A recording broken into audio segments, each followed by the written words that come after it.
Good morning and welcome to this week's pet pairing. I'm going to start doing my makeup because I'm actually running a little bit late. I had a late evening yesterday and I really had a hard time getting out of bed. So I'm going to start doing my makeup. I'm first going to apply a little bit of my eyeshadow primer. This is the Urban Decay eyeshadow primer potion deposited in this little container. So disclaimer number one about this look. It is not going to be a unique look. It's actually going to be the kind of thing I really like to do. A brown smoky eye and a green inner corner. If you are hoping for some sort of like wow factor today, you are in the wrong address. Hopefully you're just here for like a good old chill pet pairing that may or may not give you any new inspiration. Because I've done this kind of look like a million times before, but it is my favorite kind of look. I really wanted to wear my little green shirt here, and that shirt always makes me, you know, want to put something green in my inner corner or on my lids.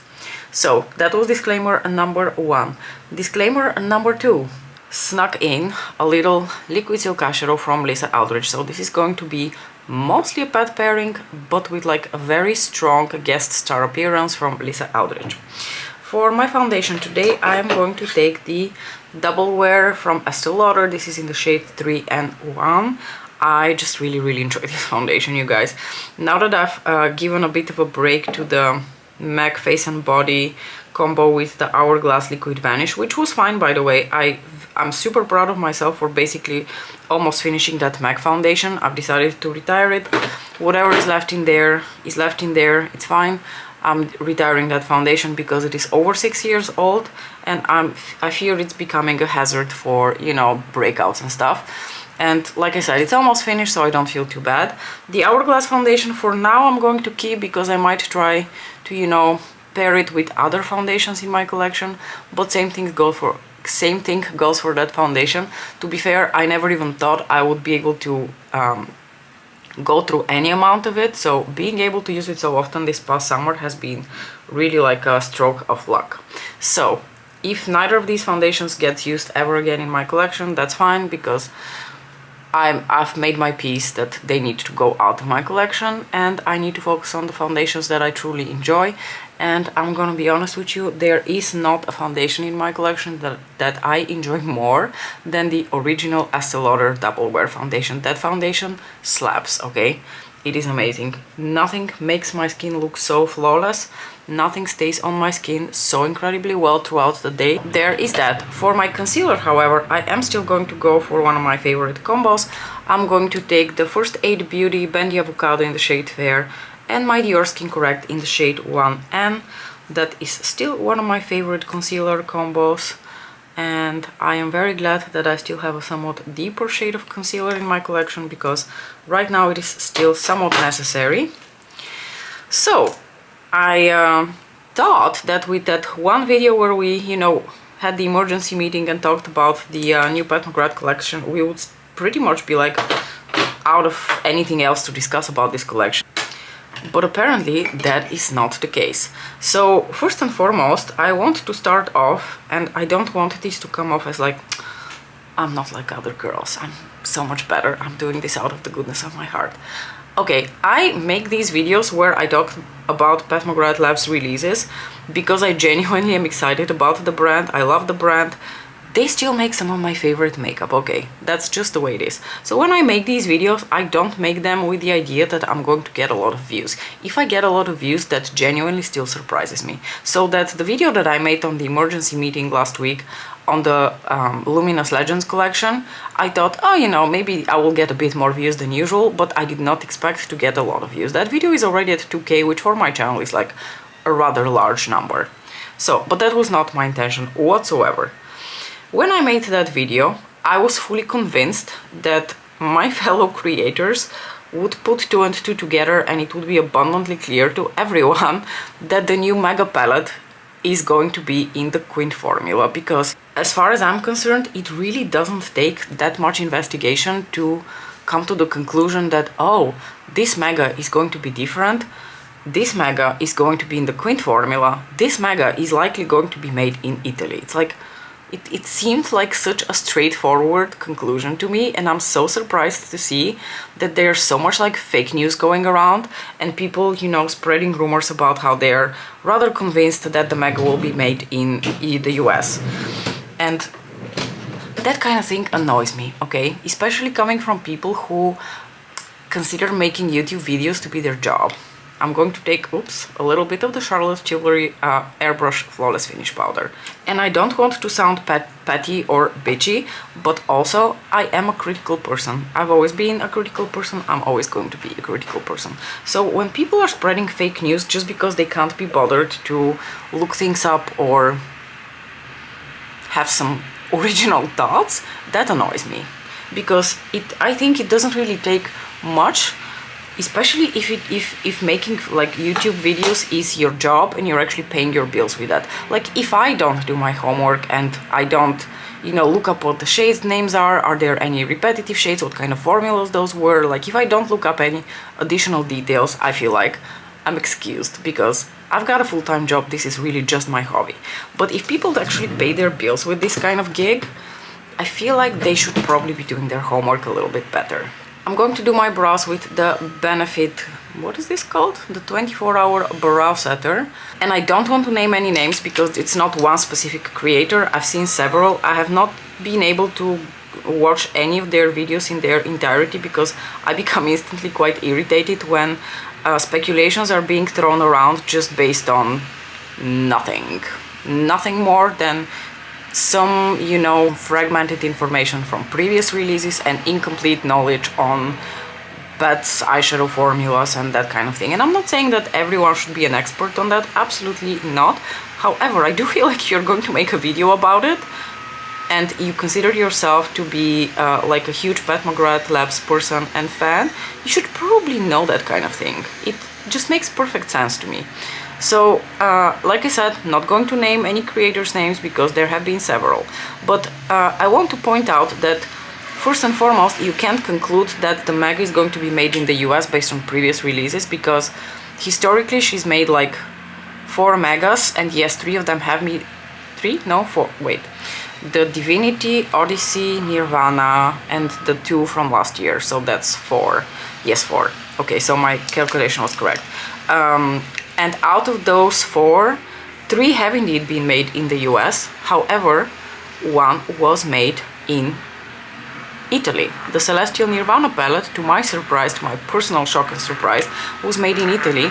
I'm sorry, I had to put the cable of my camera to charge and I sort of interrupted my thoughts. I think I was saying that while the matte formula in the Nirvana palette is okay, I didn't love the formula of the metallic eyeshadows, to be honest with you. There are a couple of hits in that palette, mostly in terms of like the tones of the eyeshadows, but I didn't love that formula all that much. And I really hate when people are throwing around the argument that everything that comes out of the US lab is trash, because that is just simply not true. Historically, that's just simply not true. There have been some amazing eyeshadows to come out of the American lab, and the most recent example I can give you is the previous Mega that I have, Starstruck Splendor, where, for example, this specific eyeshadow here has a truly excellent formula. It is such a beautiful formula that sometimes I feel like I can't even like see the difference between this shade and one of her like Blitz Astral formulas. I'm going off on like such an angry tangent here, but because a lot of these creators are talking out of their asses because they don't have these palettes were made in the US. Fantastic formula. This is the holiday release from 2018. Then we've got the 2020 release with the first look squads, which were also made in the US, except for one which was made in Italy. But, you know, this, for example, was made in the US, and I think this is such a fabulous palette, such a fabulous formula. I can't tell the difference between this and shadows that are present in the Decadence palette. To me, they're the same formula. So I think it's really unfair and honestly really ignorant of people to just put everything under the same common denominator. Comes out of the US, trash. Simply not true. For my bronzer today, I'm going to take Desert Glow, which is one of Pet's bronzers. We're just going for a lot of Pet products today. So that was my first, you know, argument. First and foremost, you cannot claim that just because the palette is going to come from the US, it's probably going to be bad, because the facts just speak against that. And second of all, where is your evidence that this palette is going to come from the US. And I'm not saying that I'm smarter than everybody else and I figured it all out. No, I just like looked at the simple facts. 3 of the shades in that palette are repeats from her previous queens, and in a second, when I'm finished applying my bronzer, I'm going to show you the 3 repeats just so we're clear which shadows we're talking about. So to me, when I saw the names of the shadows, and honestly at this point if you look at any reel where she's showing the mega palette, it is so abundantly clear that that formula is the same as the queens. So the repeats that we're talking about, and the one that I spotted first, and actually an eyeshadow that we're probably also going to use today, comes from the Bronze Bliss quint that was released as one of the first 2 quints to ever have been released. So that's this shade over here. A beautiful like silvery taupe, extremely reflective. This eyeshadow is so incredibly stunning. Then we've got another like repeat from the metallic shades, which comes from a release from last year's holiday collection. This is the Bronze Ecstasy quint, and that's this shadow here. So we've got Lunar Luxury here, Honey Nectar, which is this beautiful metallic shade here. And then the last repeat comes from another quint from last year's holiday collection. This is the Quint in Sunset Romance, and the shade in question this time is in one of her matte formulas. This is the shade here, Sun Kissed Rose. I believe this is the last actual repeat within the mega palette, and from what I understand, none of the shades that are present in the little duals are repeats or in the other 2 quints. So out of the 31 eyeshadows, as we discussed last time, that are being released in this collection, only these 3 are actual repeats. Now that's not to say that if you look at the rest of the collection there aren't plenty of similarish looking shades to see things we've seen before. For my blush today I'm going to take my beloved Desert Orchid from Pat. So I was just really confused as to how much, you know, fake news and misinformation was being spread around, when all you had to do was honestly just look at the facts. That's honestly all that had to be done. People just had to take a quick glance at the eyeshadow names and put 2 and 2 together. Oh, these eyeshadows are called the same as eyeshadows from her quints. Likely this is going to be her quint formula. Likely that's why we're getting less eyeshadows in that big palette. We're getting 15 instead of the usual 18, because that formula is slightly more expensive, and likely because of that it's going to be made in Italy. Of course it's Pat. She's known to throw us for a loop by calling things Astral and Blitz when they're not in her baked formula. So if people, you know, had that kind of speculation and were like, okay, I can't confirm nor deny that this is going to be the queen formula, because she has, you know, also historically named things Blitz and Astral when they're not Blitz and Astral, meaning they're not baked. But even when it comes to the baked formula, there seems to be confusion, because people are still looking at that duo with the black and the gold, and some of them think that this might be in her baked formula, which is like overabundantly not going to be the case. So I'm truly shocked at how little like homework people have done before doing this video, which means that the only reason they're doing this video is because they know it will get them a lot of views. For my highlighter today, I'm going to take Golden Moonlight, also from Pat. So I know what you're thinking. You're probably thinking, Mariam, shouldn't you be nicer to your fellow creators? It's not like you yourself are faultless. Absolutely not. My channel is, you know, tiny, and I don't put super much effort into it because I don't have time for that. But again, I hold some of my fellow creators at a higher standard, because some of my fellow creators consider this their full-time job. You know, if I did my full-time job so sloppily, I would be fired. So it's instances like this that make it really hard for me to take people seriously when they say beauty creator is their full-time job. You know, if it's your full-time job, then try to do your job well. I'm going to set all the powders on my face with a little bit of Fix Plus. And you know, like I've also said a million times, I consider myself to be more of a consumer really than a creator. So I think I'm allowed to criticize, you know, the people who make videos, because I consume their content a lot, meaning that I help their channels grow and I help their, you know, businesses, and I help them pay their bills. So I expect them to do better. Okay, I promise rant is over. We're just going to have a happy, friendly conversation for the rest of this video. I'm now going to take the Lisa Eldridge Liquid Silk Eyeshadow in the shade Gaia. And I'm going to apply just a little bit like this on the back of my hand, because I am chicken scared to apply any of this on my actual lids, because I want to be able to control the amount that goes on my lids and apply it in small increments. And I'm going to again apply this as a base for eyeshadows from Pat that I'm going to use in a bit.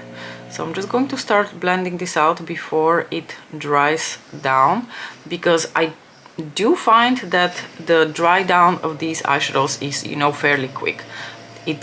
You have enough time to blend, but also don't dawdle. Oh, this eyeshadow is so pretty, I really like it. A lot of you were also very fond of the look that I did for the Lisa Eldridge video, where I layered this shade with Mercurial from the Sorcery palette. Honestly, that was a little stroke of genius. I absolutely loved that look. I loved all the 3 looks that I did in that video. I also really enjoyed the look with the Fawn palette, and I feel like because I was a bit critical of the palette, maybe it didn't quite come across how much I actually enjoyed the look that I did with it, because it was just so elegant and effortless, and I really enjoyed it. But because I had the criticism with all the repeat browns, I feel like maybe that got lost in the conversation. So I just wanted to mention it again. I did really enjoy the look that I created with the Fawn palette. So what I'm going to try to do now is I'm going to take a little bit here and... oh, see? Okay, I probably took a bit too long with blending, and I think there's like a little patch here with like a darker with a bit more eyeshadow. So that's why I'm saying you have to like work fairly quick, and you have to be careful with the amounts that you apply. Now I'm purposefully going to apply a little bit more in the outer corners of the eye, because I don't think I'm going to apply anything of a darker shade to really sculpt the eye further. So I'm just going to apply a bit more of Gaia in the outer corner of the eye before I go into the shades from Pat. In fact, I think before I forget, I'm also just going to apply a little bit of Gaia on my lower lashes, because I am not going to go for a super complicated look. So I'm very curious what your thoughts have been. Have you watched a lot of these other videos? What kind of information did you get out of those videos? I mean, we are going to all find out very soon what the actual truth is. But I've decided that I'm definitely, and I'm actually really excited for the Mega palette, if I'm being completely honest. Is it groundbreaking like colors of shades? Probably not, but I do think the Mega looks really fun, and I think it's going to be so beautiful in that Queen formula. I think the Queen formula is absolutely fabulous.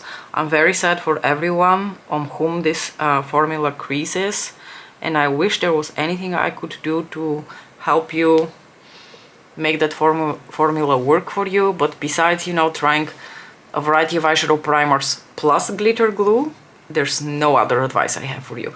The only thing that I possibly could remind you is that when I still had the glitter glue type product from Pat, the one that came in the stick, and I can't remember the name of it, when I used that as a base for these eyeshadows, they creased on me really badly. So now that I've been using my NYX glitter glue over an eyeshadow primer, I haven't had any issues with these eyeshadows creasing. They stay put all day. But when I was using the stick glitter glue thing from Pat McGrath, they creased horribly on me, even over eyeshadow primer. So that's something to keep in mind, that if you have really oily eyelids, possibly a combination of a primer with a glitter glue and maybe different types of glitter glue is something you could try. I am going to now go back into my beloved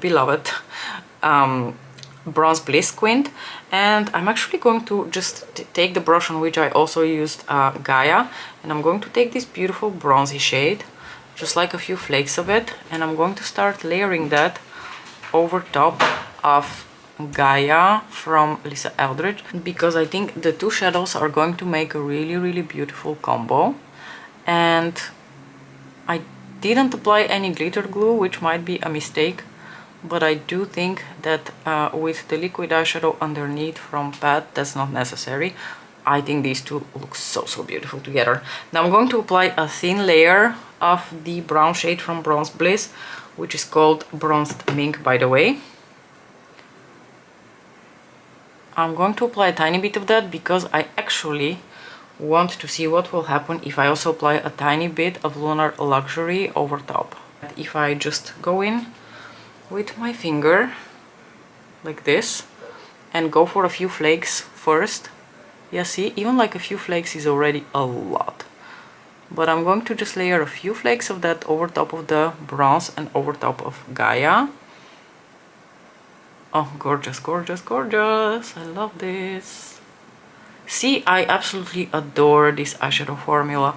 I think they're so incredibly like reflective and beautiful and interesting in terms of texture. But you do have to be careful. They are very emollient and you can go overboard really quickly. So I think it's also the kind of formula where there's a bit of a learning curve to it. I'm not going to apply more because I feel like this is already more than sufficient. And we sort of created this like bronzy brownie with a slight silvery twinkle to it effect, and I really enjoy that. For my inner corners, probably to no one's surprise, I'm going to grab Daring Dandy from the Bridgerton 2 palette. But before I do that, I wanted to quickly throw in, I think if you have Gigabyte or Bridgerton 2 and you bought Gaia from Lisa Eldridge, the two over top of each other would be chef's kiss. Highly recommend trying that look. I'm personally definitely going to go for that look very soon. But for now I'm going to go for Daring Dandy because the shirt that I have on really requires somewhat of a more blue toned green. Oh, that's really pretty. Oh, I love this look. I just love like a brown bronzy eye with a green inner corner. What can I say? Just one of my favorite looks ever. However, if you don't like green, this kind of look could take a purple, a blue, a gold, really whatever your heart desires. I happen to really enjoy green because I also have a lot of green in my wardrobe that, you know, the elements just fit together. But if you have a different like accent color than me, this kind of look would definitely go with a variety of different accent colors.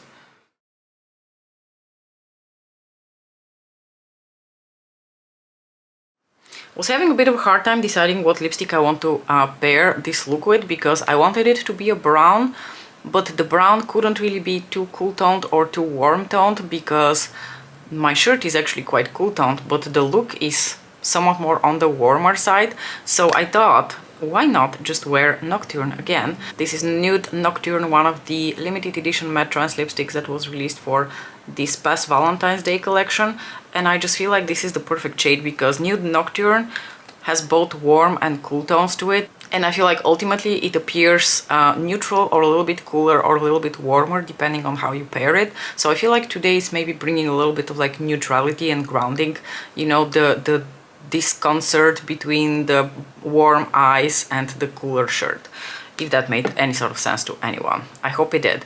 I also hope you enjoyed this video. I hope you don't think less of me for speaking, you know, ill of my fellow YouTube creators. Like I said, I just feel like they should be doing a better job considering that for some of them this is actually their full-time occupation. Do share your thoughts on this whole saga.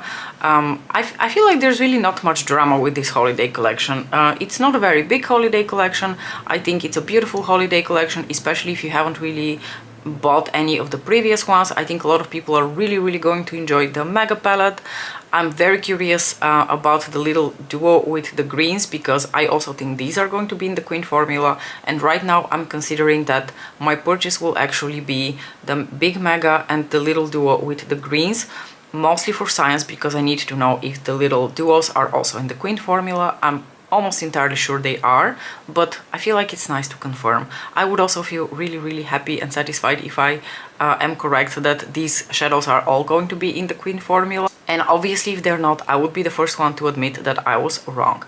Anyway, I'm going to stop rambling now. Thank you so much for watching. Do let me know what you thought about this look, and I will see you in my next video. Bye!